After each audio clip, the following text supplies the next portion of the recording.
Should be popping up here any second. I'm gonna refresh. There we go. Yes. That's always the telltale sign. Good That's start, right. yes. Yeah, so I know that poor Jess is a little under the weather, so Oh, I'm sorry, Jeff. yeah. But I want to say thank you, first of all, Jamie, for coming on here with us, and definitely excited about this because I think we all just came back from the play therapy conference feeling rejuvenated, and it's always just fun because I think it just sparks so much interest in how we push our field and most of all how do we continue to help children, and I think that's the most important thing in such a trying time. And I worry personally because I feel like things are just almost like collapsing, like in terms of just people who need mental health services and, how do we address that? And so we're definitely excited to see, Yeah. Our play therapy conference. And I want to give a quick shout out. I know that I just logged in and I actually saw that we had some new followers on our Twitch channel here. So I know that some people were saying that they were gonna, check it out, and so Oh, definitely that's great. excited. And then now I want to say, Jamie, please feel free to, kind of give yourself a little introduction as to, what you're into, what you're a part of, what you run, everything. So. I want to say quickly Oh, first. sorry. Go ahead. Yeah, no.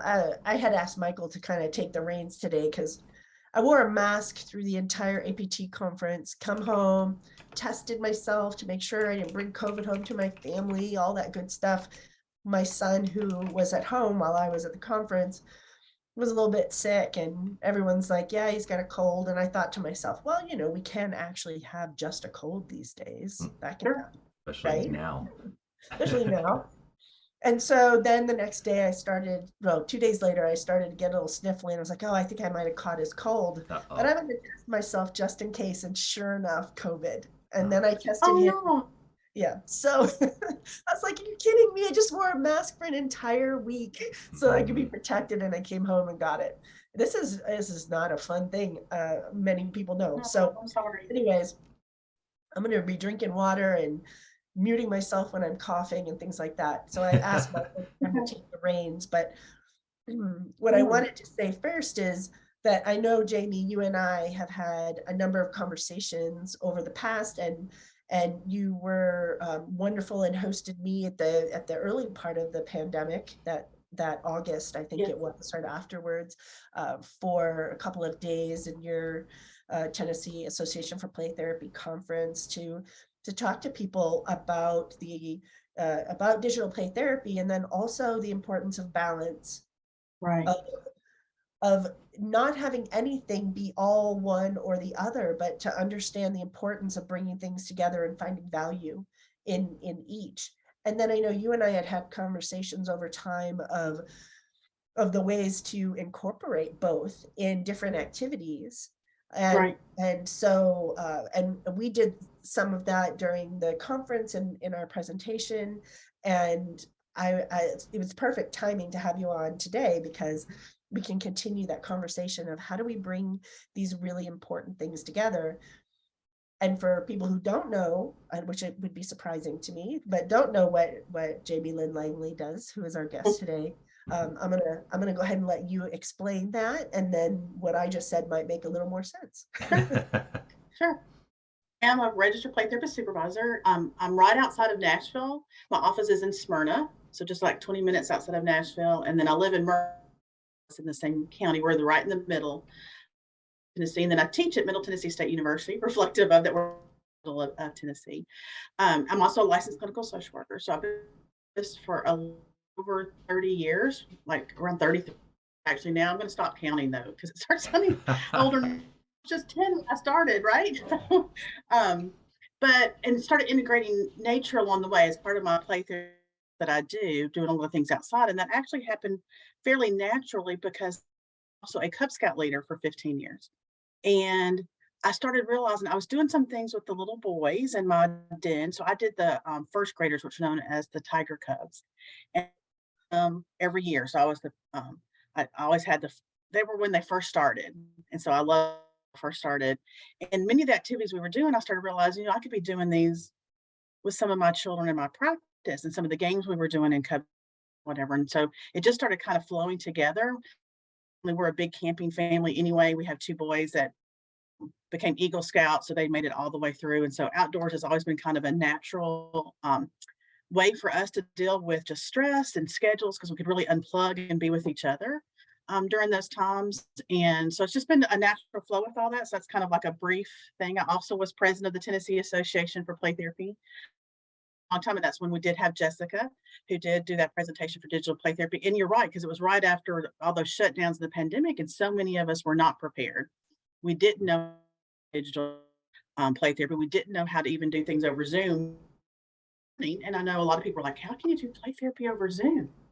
Is that even possible? And I would have been one of those people a year before that have said, no, it's not possible.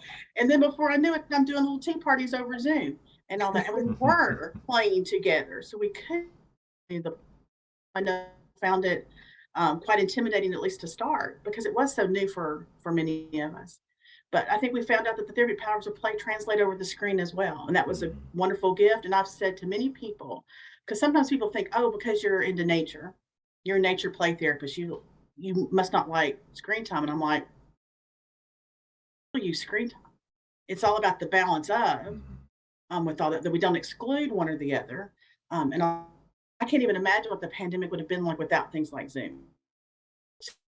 Connect together, play together, communicate. Absolutely. Like if it had happened 10 or 15 years earlier, that we wouldn't have had these things in place. We just would have had a lot of people with a lot of needs and not an ability to provide services. I mean, we do with the phone, I guess, but that's so limited. Mm-hmm. I mean, that would have been better than nothing, of course, but I'm just so grateful we had Zoom and Microsoft Teams or whatever people were using to be able to still connect. Agreed. Yeah, absolutely. Yeah, it's such a great point. Go ahead, Michael. Oh no, I was just gonna say, like, just going on with what Jamie is saying, and the balance that both of you are talking about is so huge because, I mean, when I was at the play therapy conference, just like walking outside and everything felt a lot slower. So I know that we're all from different parts, of the country, but we're more in Southern California, so everything is so rush, and like there really is no time to just stop and just listen, be outside in nature, get some good sunlight, hear some calming sounds, Right. and it really is very tough. And so I am glad that there is this conversation that we're having about utilizing nature outside of therapy, in therapy, incorporating digital with some of the nature stuff, and then as well as the importance of the balance, because I think that that's it's going to be huge. I know that Jess and I have said this repeatedly, but say it again, but before we used to talk about digital just being like entertainment, and some workforce things of that nature, more specifically for children. Obviously for professional reasons they've been using digital and technology for a while, but kids nowadays are going to be using digital and, like you said, Microsoft Teams and Zoom and everything, like for everyday career purposes. And I think that this is like a very important thing for us to be understanding, that we need to teach them healthy balances, moderation, like what is the difference between entertainment screen time and work screen time and, play screen time. And I think that that's, something that is going to smack us all in the face if we don't start to dive into it. Well, because it's not all equal. It's just, think about it, the different types of food that we eat. Not all food is healthy. Yep. Sometimes we may get by on junk food for a little while as a snack, but do we really sustain ourselves on that? And video time, screen time, digital time can be like that too. There can be type things, but then there's fun things, educational things, communication things, ways we connect. I know, and this is more of that entertainment part, but just the connection that can happen when my husband and our 2 sons, how they would play those wonderful video games. Mom's not so good at those. Mario Kart and Wii Bowling was like, woohoo, I can do those. Before the Wii came out, I can actually do that. Their connections, they still talk that were really ingrained during a lot of that time. Much value with certain parts of this age. but there's junk too. So just like we have to be careful and monitor Yes. things, that's what I work with parents about. We can have too much junk food, an occasional bag of chips, not so bad. But if you're living off that, that's not so great, right? Because your living is not very, very well at that. So I think helping parents navigate what's better use of screen time. And then, Michael, like you said, taking those breaks so that we're more regulated. You mentioned going outside, and at the APT conference, they actually had a regulation room that people could go to, because I heard several people talk about they were feeling like it was so many people, for many of us not being around as many people. So they had that regulation room. I didn't actually ever go by the regulation room. I meant to. I just never got a chance to. I'm an extrovert, so I love to be around people. So I'm like, give me all the people and all that, because I was only there for a couple of days. But we also had that beautiful, I would just go, that outdoor space. There's a park right behind us with the art, but there was a lot of green space there. If you just took the time, and I could just go out 15 minutes and whoop, I just felt so good. So that's my natural way to kind of regulate. And if we can do that when we're on some time to go outside, even if it's a 5-minute break, there's research that says even 5 minutes outside helps us regulate and helps depression go down. Is that what therapists do? Sorry, yes, go ahead. Yeah.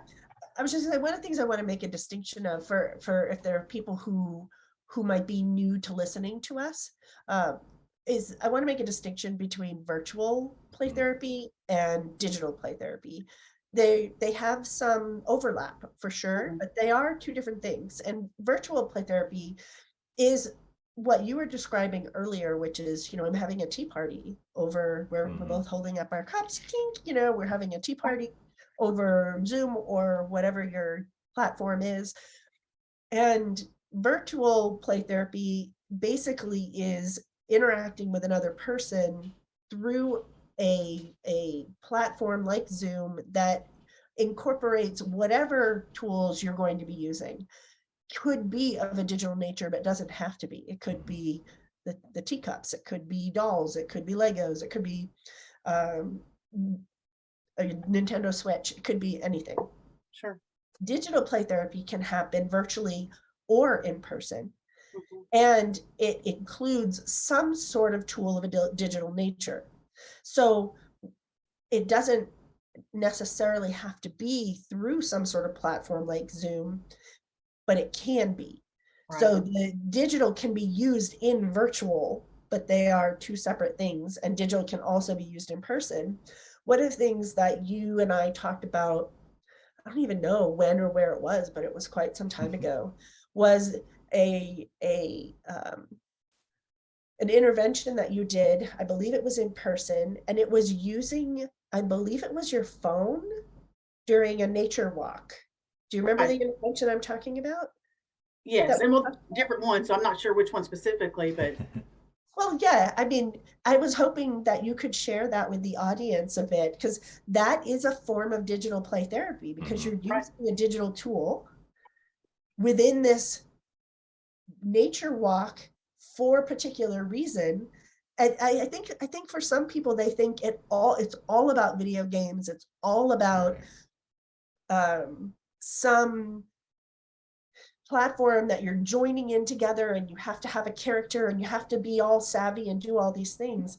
It certainly can be that, but it's not limited to that. So that's one of the reasons I was excited to have you, was because we have talked about a number of things that you have done that included digital play therapy and nature therapy together.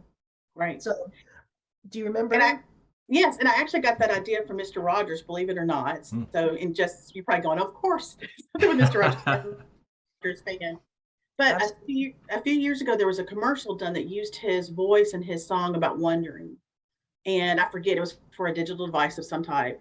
But it was showing the phone at the time, and he would be about wondering, and he would show about how you could take the phone out and you could close up on an image. And then you could look that image up and learn all kinds of information about it, take pictures of it, take videos of it. And that's kind of where that idea came from. This, as we're going along this walk, let's call it a wonder walk. And let's wonder about the things. So it really was a takeoff of Mr. Rogers and wondering. And again, just something that you said at that play therapy conference for us was, if play is a child's language and digital play is for many children their language, why aren't we joining them with that?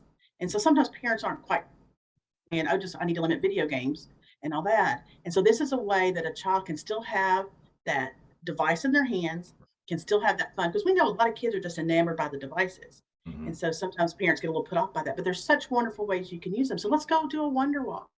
Let's take pictures of these things. Let's take videos. Let's look those up.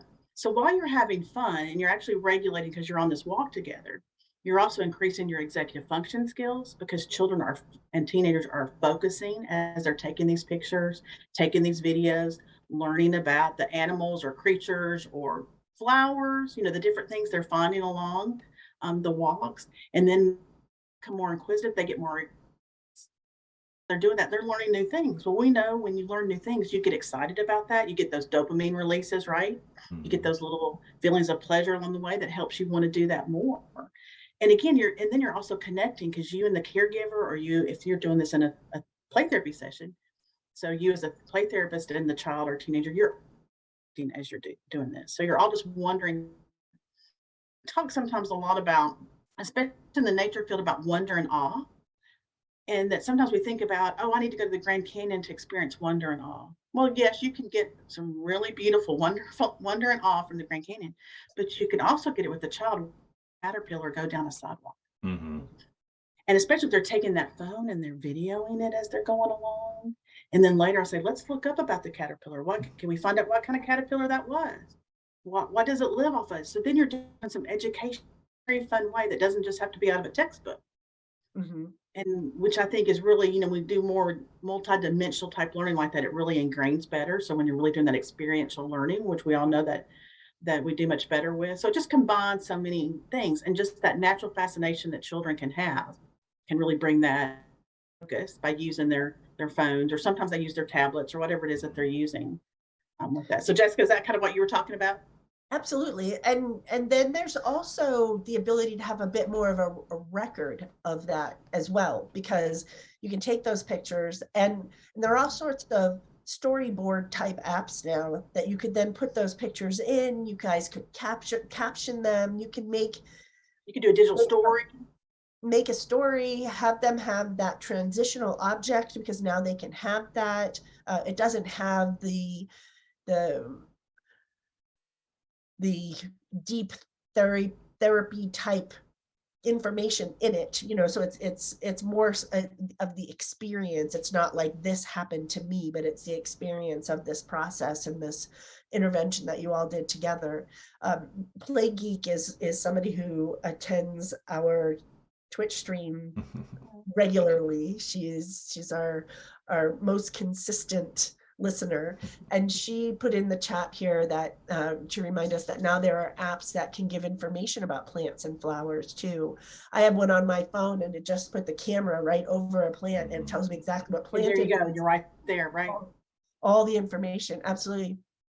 And she also had a question for you. She said, Jamie, have you ever used that wonder intervention for family sessions? And yes, I have done that for family sessions. And so again, it's a great way just to connect everyone.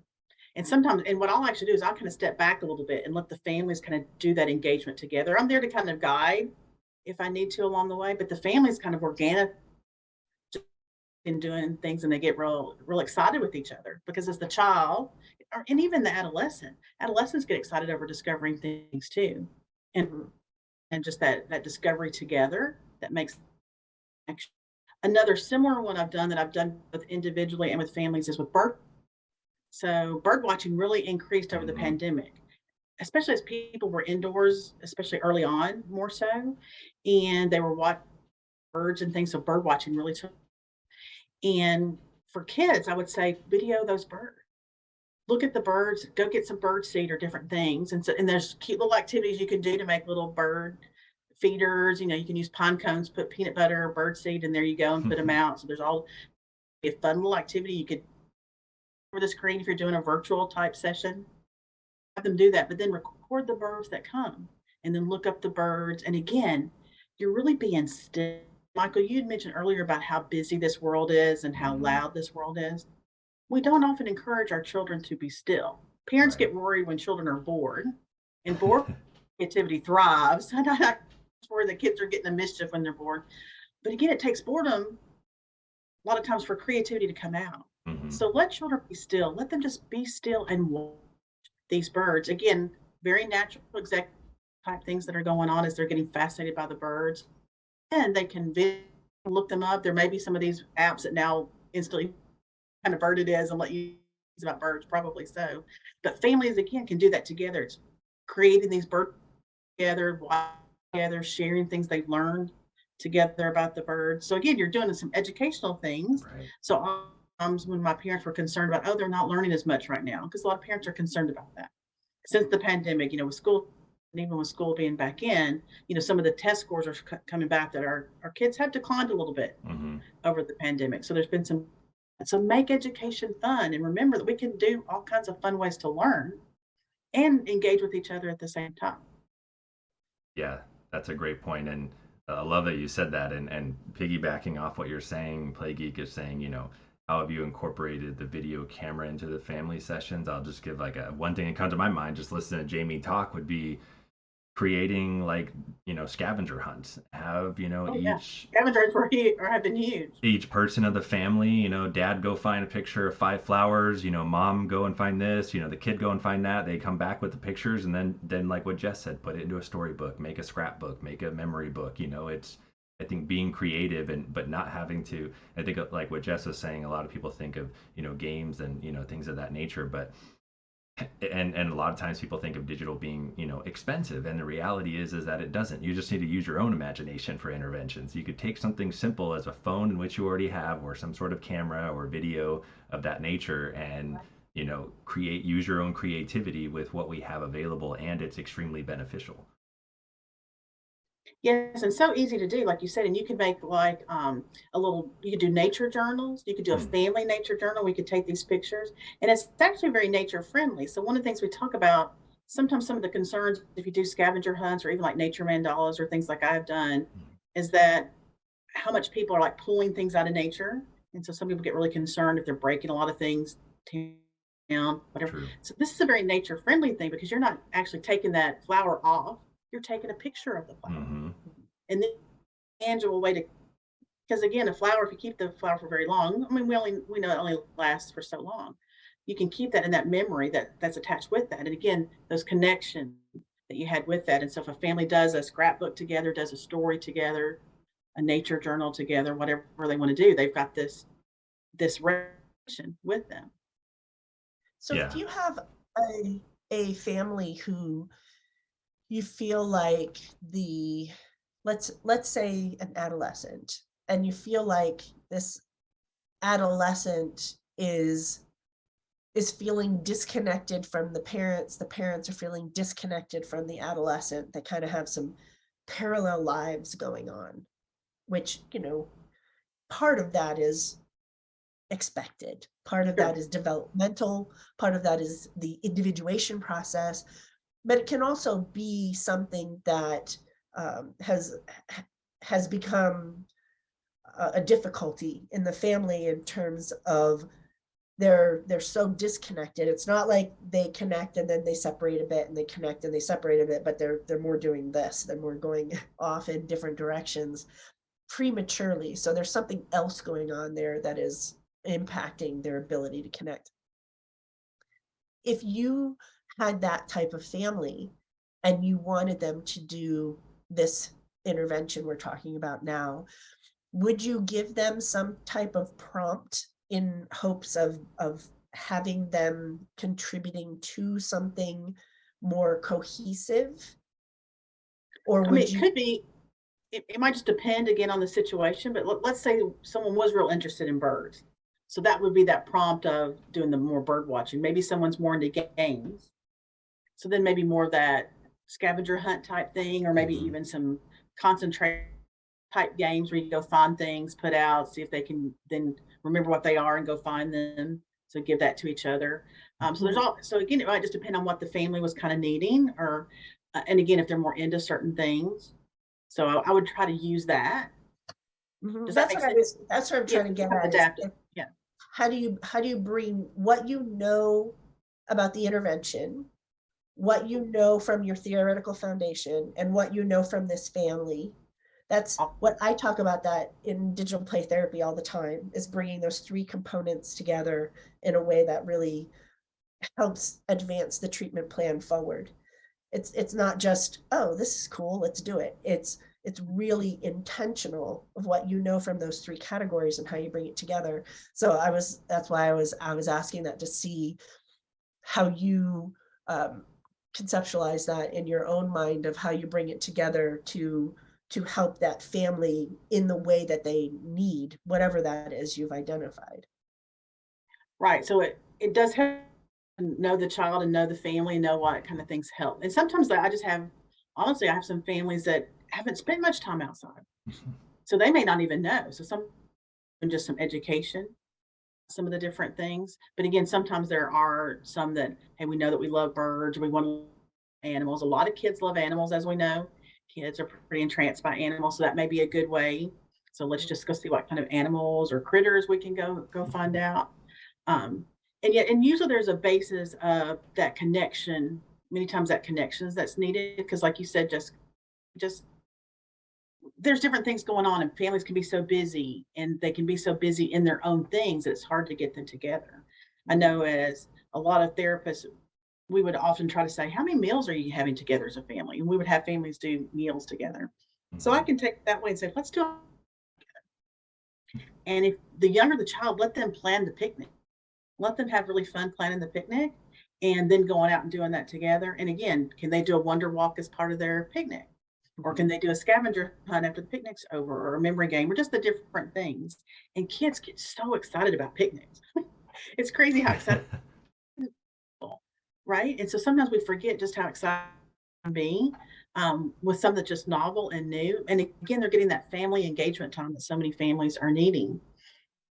10 years ago, the thing I used to prescribe for a lot of my families is I would have them go bowling together. That was a big thing I would have them do, because you're not intent on, if you say go to dinner together, sometimes there's that, oh, I'm facing my parents, all that scrutiny. And so I'd have some teenagers go, oh, well, I don't know if I'm that, especially when I was doing like some family reunification, enhancement type things. So I would do bowling so that they could still have dinner. Bowling alleys tend to have great food, by the way. A lot of people don't know, but they can have dinner together in a fun way, but play these games. So they're connecting and playing. 15 years, I've changed it, where I started doing more things like scavenger hunts and things together. One, it doesn't cost the money then, because sometimes bowling can have a little, a little tab, a cost with that. Right. So doing those, and again, because kids love their phones and the different things so much, this is a way to join them. What does that think? If you can't beat them, join them. Join them in fun way, right? Ways that we know enhance and help do that. And sometimes I've had a few uncomfortable in my time, just because sometimes they're like the dollhouse, the tea set. Maybe that's not their thing quite as much. They haven't done that in a while, but they will thrive outside. So they'll do those, because sometimes my dad's like some really big play. They like to do some of that physical type play. And sometimes in a small room, like I have a pretty small office, that's a little harder to do. But in the outdoor environment, you can do that. And I've even had kids videotape each other with their parents doing things outside. Again, they're making things with their parents, their caregivers, their siblings. It's great for siblings to do too, to enhance work with siblings. So I do a lot of sibling work outside. Have two siblings that aren't getting along well together, like a nature mandala together. And then they take pictures of it and show their parents. So again, it's part of that memory that, look, we actually got along. We'll make this together, and sometimes they're really excited. They bring their parents out to see it. So if the parents have still been in the waiting room while I've been outside with them. So ways that we can do all kinds of interventions, connecting our families thrive, which that's what we're all here about, is helping our children, teens, and families thrive, because we've been on that survival mode for so long. And I think everyone's just tired of surviving. People want to thrive. Yeah, I think that's one word that you mentioned that I want to point out, because I see a lot of technology moving that way, is the ability to enhance. And Jess and I talk a lot about augmented reality, mixed reality, extended reality, that whole continuum.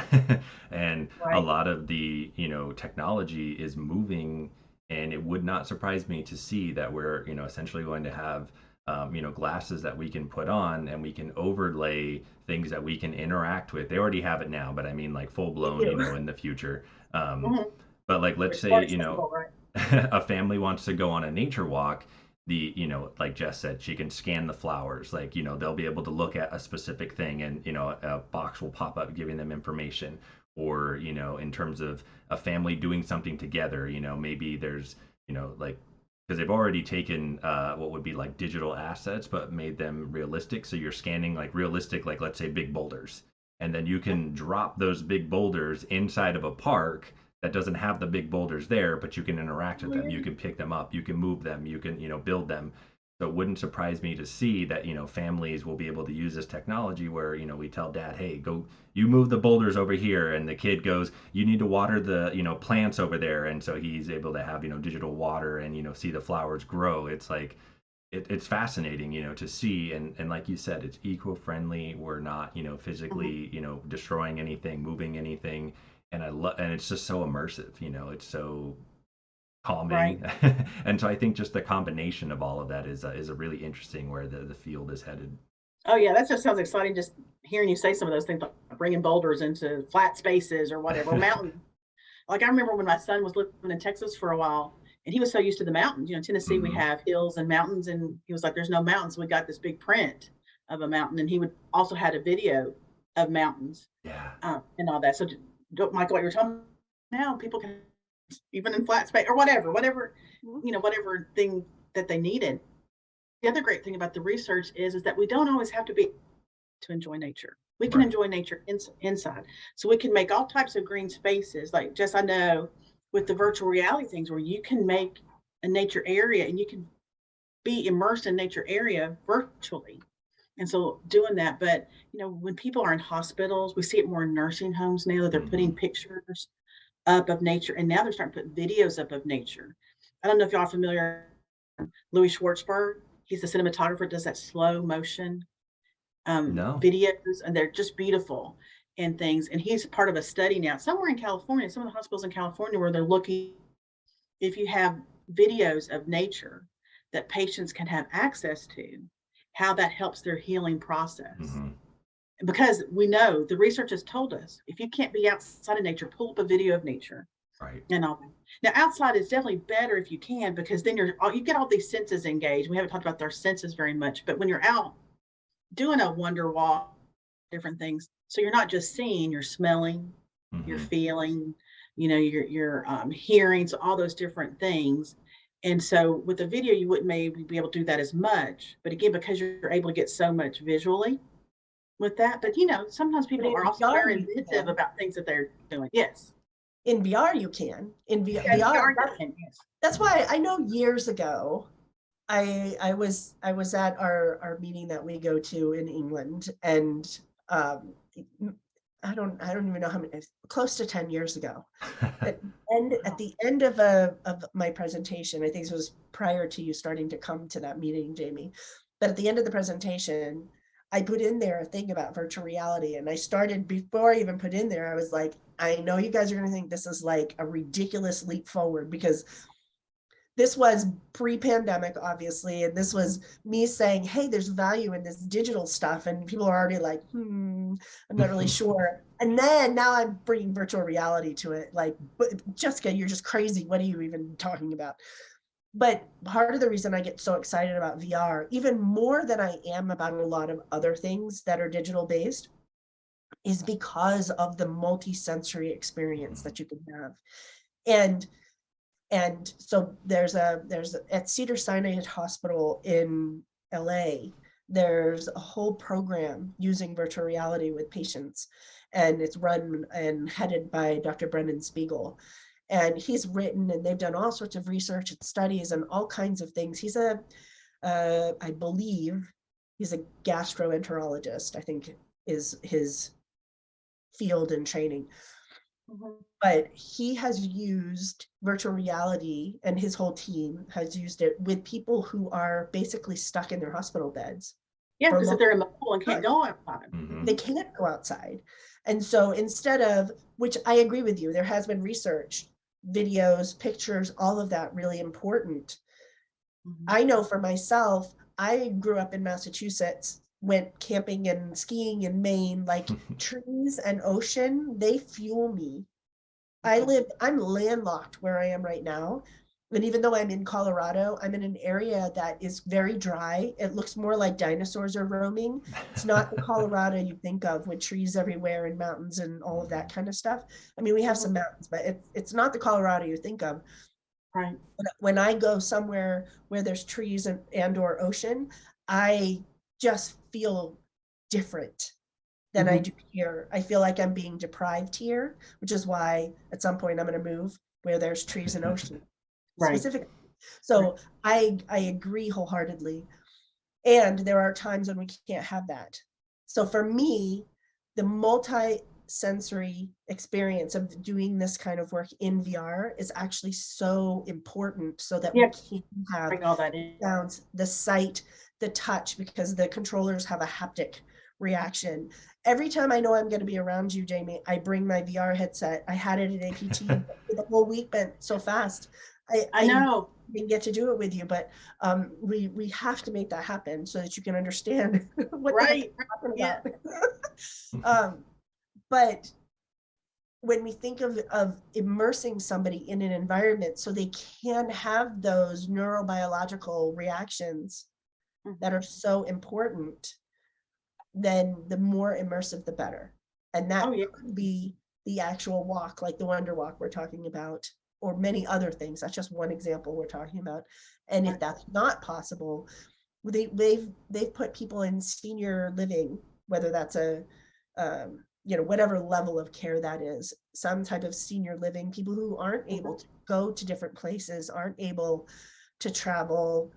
And that could be for a number of different reasons. Maybe the environment doesn't support that, or they can't physically do that. Be great for right now. Yes.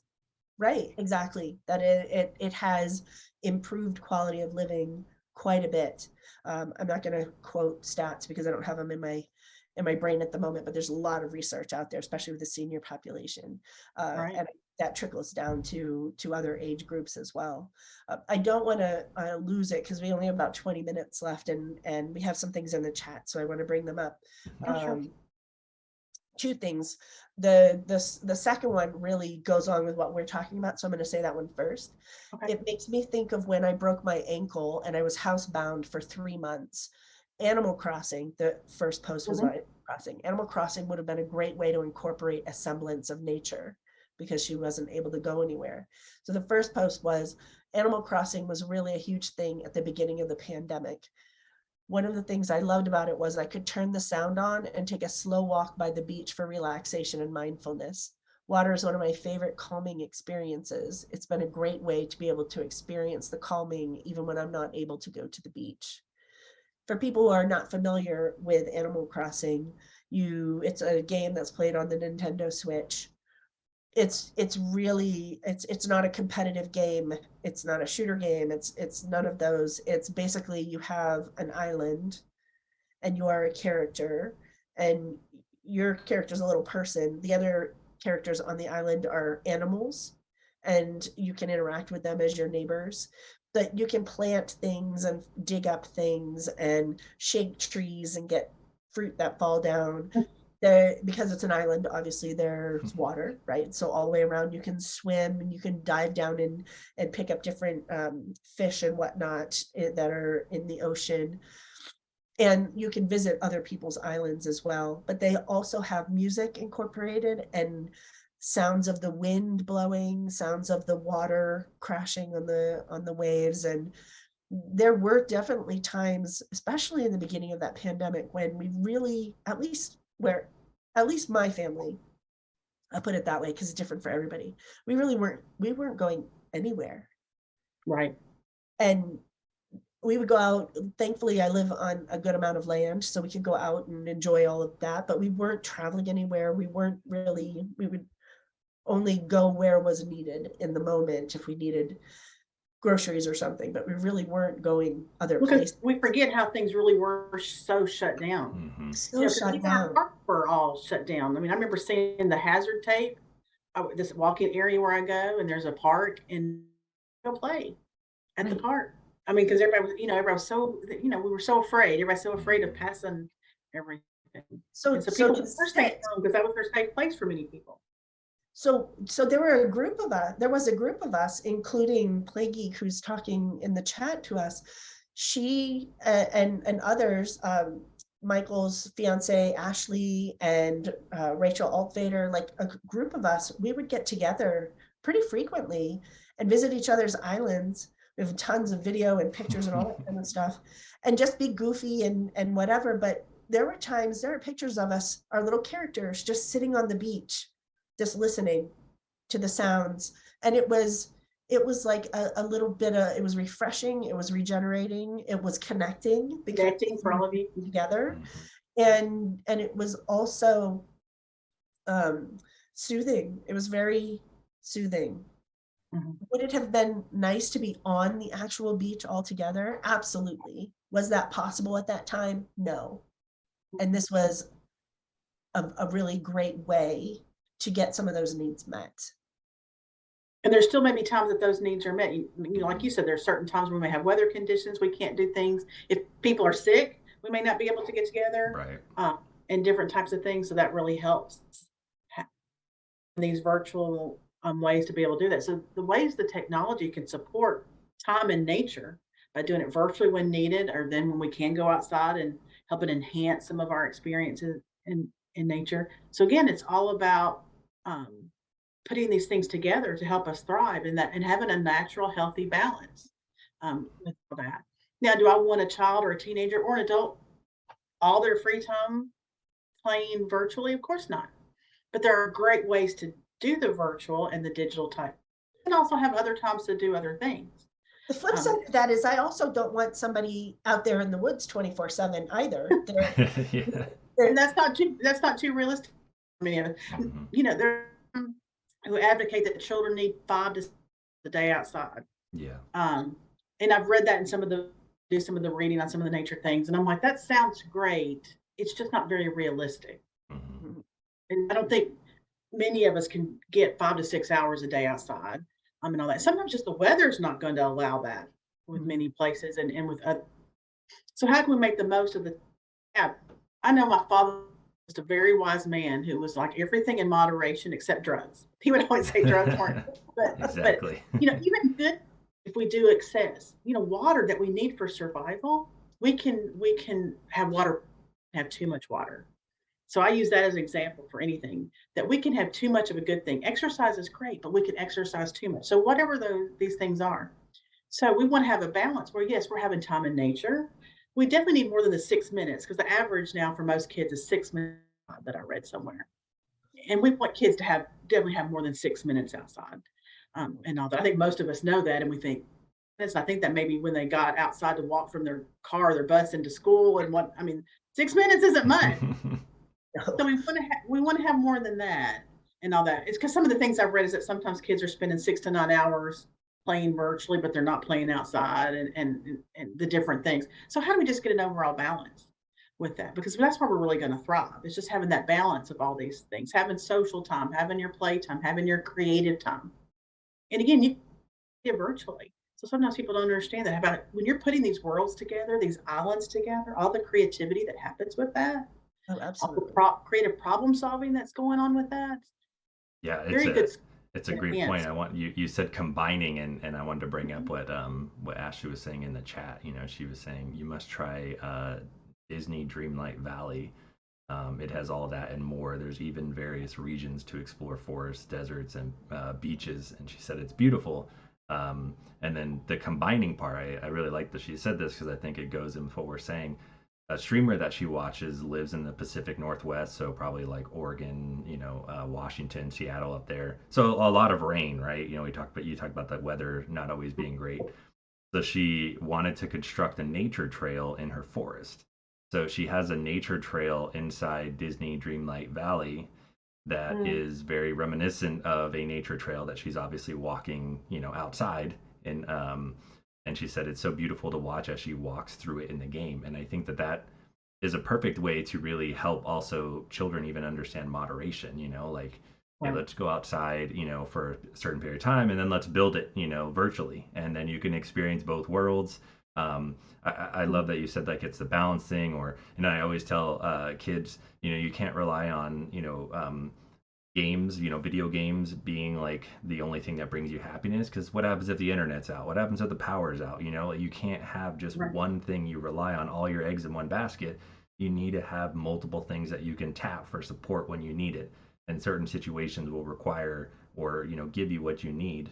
So Right. I love that she said that, and going along with what you were saying, being able to combine both aspects and enjoy it. Right. And something I was thinking as Jess was talking too about the VR in different ways is that sometimes we get kids and adolescents and parents that with nature.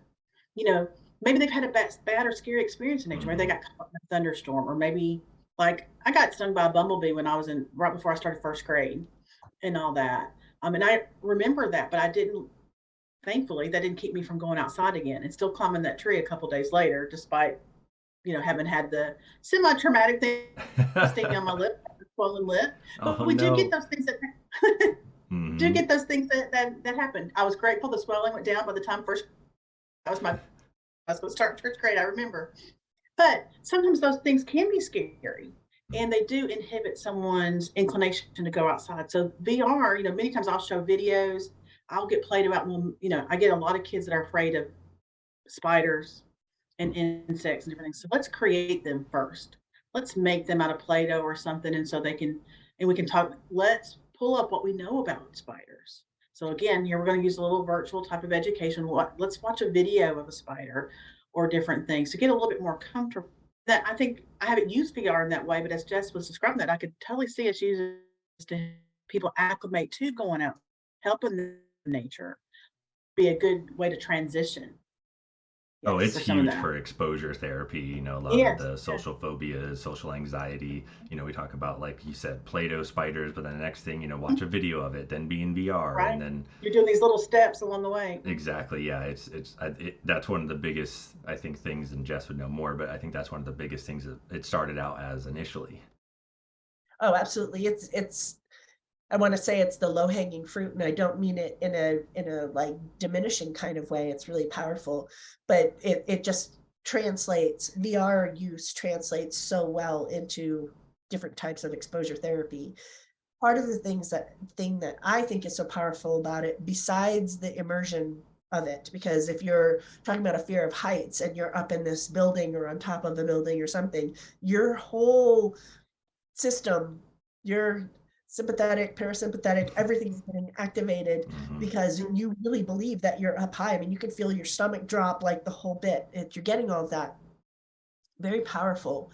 But what I think is even better actually in VR for exposure therapy than an actual in vivo experience, meaning like we're Hmm. actually on top of that building, is that you have control of the environment in VR and in person you do not. So if let's say a therapist miscalculated the readiness of this person to be up on the top of that building. Now that's not a kind of therapy I do, but we all know about it. We've all read about it. We've all seen, Right. heard about it. But if we've miscalculated and we're up on top of that building, we still have to get that person down, even if we didn't get through whatever exposure portion of that we wanted to get through. We realized, oh, this was too premature, you're not ready, we still need to get down. In VR you have control over that, and you can take the headset off, Hmm. you can pause, you can look without it and then talk through it. You can both be in certain programs together. Like there's so many parts of it that then become more controllable within the therapeutic environment, and I think that is a huge piece Yeah, because of you it. can really titrate it to the need Right. that way. Exactly. Exactly. Yeah. We only have like 9 minutes left, which it can goes by so fast, doesn't it? I wanted to give you an opportunity. I don't want to put you on the spot, but I wanted to give you an opportunity, Jamie, to share any other interventions. We talked about the Wonder Walk, but I Yeah. know we've talked about a couple of others, I think, over time. So I wanted to give you a chance to share those with listeners. Some things that may tie with the digital play therapy. I'm Mhm. trying to think of some of the other things. So I mentioned about making nature mandalas. Hmm. Do you want to Yeah, explain and you that can a little actually, bit more? yeah, so nature mandala. So for those that don't know a mandala, so it's a Sanskrit word that means circle. And so you will just place things in a circle. Many of you have probably seen like mandala coloring books. Those are pretty popular Yeah, ways. they are. And they can be pretty, they can be pretty intricate. I get kind of stressed sometimes looking at them like, those are intricate. I don't want to color things that intricate. Right. But I love making my mandalas out in nature. So you can just, as you find things and gather things, so you can take again a wonder those things. You could actually have a video of you putting that together. You could share that. It was great for the virtual type play therapy where you would make a mandala and the child was at the other end of the screen, and then we could Mm. share those different type things. And so just different ways that you can connect with each other, but it's a great way to be creative without feeling like you have to be artistic because people struggle with that sometimes, like, oh, Yeah. I'm not artistic. Well, you can still be creative and not be an artist. And a mandala is very forgiving with that. So you just make all these little patterns within the circle. There's usually a center that's called a bindu. And so I usually center and let's go out. And sometimes we'll just take turns with that. So you could have take turns with that. And again, you could video that. You could take the pictures, a scrapbook, or do more story, like you had suggested earlier. So ways with that. I like doing the memory games. So of different type things where like mention them a little, gather a few items and let people see it briefly, then cover them back up and have them go find them. So again, you could find them with videos. So, oh yeah, I saw 3 pine cones. Let me go find 3 pine cones, and you could video those, then share those with each other. So there's different ways to do that. And again, very eco-friendly environment. So Jessica, I'm trying to think about some other ways. Those are some of the ones that I do the most. I know for me, I keep wondering a lot. I am fortunate enough to have a pretty good sized backyard to my office, and I put an extra high fence in when I moved in. I bought a little house and it serves as my office, so put an extra high fence in so that I can be back there with clients. Obviously, discussion with parents about confidentiality, and I can't guarantee who's on the other side of, all those kinds of things, and, Right. and get informed consent about being out there.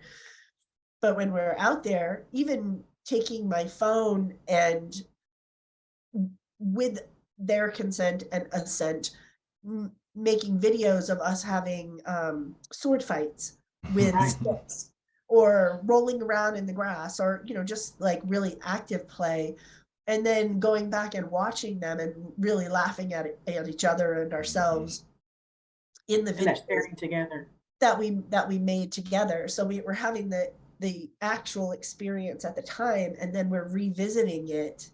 And then a lot of times they're like, oh, I want to do this now, or I want to do this differently, or whatever. And a lot of times I find that very valuable, especially for clients who are very protective about their personal space. Mhm. And they're working really hard to keep people at a distance.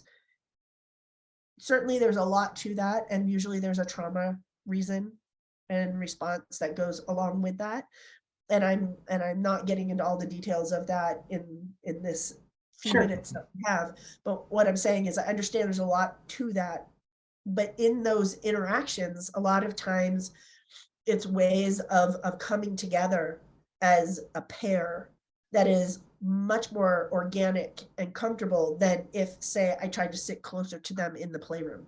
Right. This is us having an interactive play happening. And the reason why that becomes digital play therapy is because you're using the phone and then you're rewatching it later. There are 3 levels in Right. digital play therapy, and that's the second level, is you're incorporating some type of thing. So even in your Wonder Walk or in the nature mandalas, that's a level 2 digital play therapy. And I think one of the reasons I was so excited to have you on was because we could highlight that that's what this is. It's not it's not what a lot of people, I think that it Yeah, is. right. And I really Help really conceptualize this in appreciate it. ways for everyone, right? Yeah. And the other part that I love too is that I think people sometimes think about how much we're sitting, and we sit a lot. And they're thinking about kids just playing video games and sitting. They don't see how much movement you can have with something like different things. But so if you can go outside and you're videoing this or connecting this way, you can be live, you can be fast. You don't have to sit. Hopefully, you're not sitting very much. But I mean, you can. The great things about nature is it makes us both mild and wild, because there are times we kind of are quiet and peaceful. Jessica, you mentioned that all of you sitting on the beach at your Animal Crossing game, I think. So you were all at the beach. That was all. But then we also be what? We can do this really loud. We can do messy play. You know, kids are told don't talk out loud, stay still, you know, don't make a mess. Well, you know what? Kids need that. And we as adults need that. Teenagers need that. Let's go stomp on a bunch of sticks if we're stressed. That's not going to hurt anything. And let's do that to family. Let's videotape us being really messy outside and together and breaking sticks and doing all those things. Fun engagement that we carry with us in other ways, and having the videos, like you said, just bring that enhancement even further. So just lots of fun, great ways to do this. It's not all about sitting in front of a screen. Right. Well, as always, every single week, we're like, we could just keep going and going and have lots to talk about. So the hour just seems like it's never long enough. But if you'll have us, then we'd be happy to have you back and share some more. It definitely went much faster than I thought. I was nervous about it. It's like boom. But we will have Rachel Weathers in 2 weeks. We do this every other week. We'll have Rachel Weathers here, and we're gonna talk about all types of things with neurodivergent populations. So that's gonna be super exciting, and we'll hope you'll join us for that as well. Sorry for my everything going on here, but hopefully I was understandable enough today. And thank you so much, Jamie, for coming. Yes, thank you. Oh, thank you for having me. Yeah, we'd love to have you back. Thank you so much. I feel like this, like I said at the beginning, I know Jess and I love these talks because we learn so much. It also, rejuvenates, and I think that's what our field needs. We all need to be able to have open conversations about and just appreciate all the work that we all do individually to have a better product for ultimately helping children and families. Yes, because that way we can all grow together. Yes. Sure, pun intended. Yes. All right. All right. Thank you. Have a good one. We'll see you guys in a few weeks. Bye. Bye.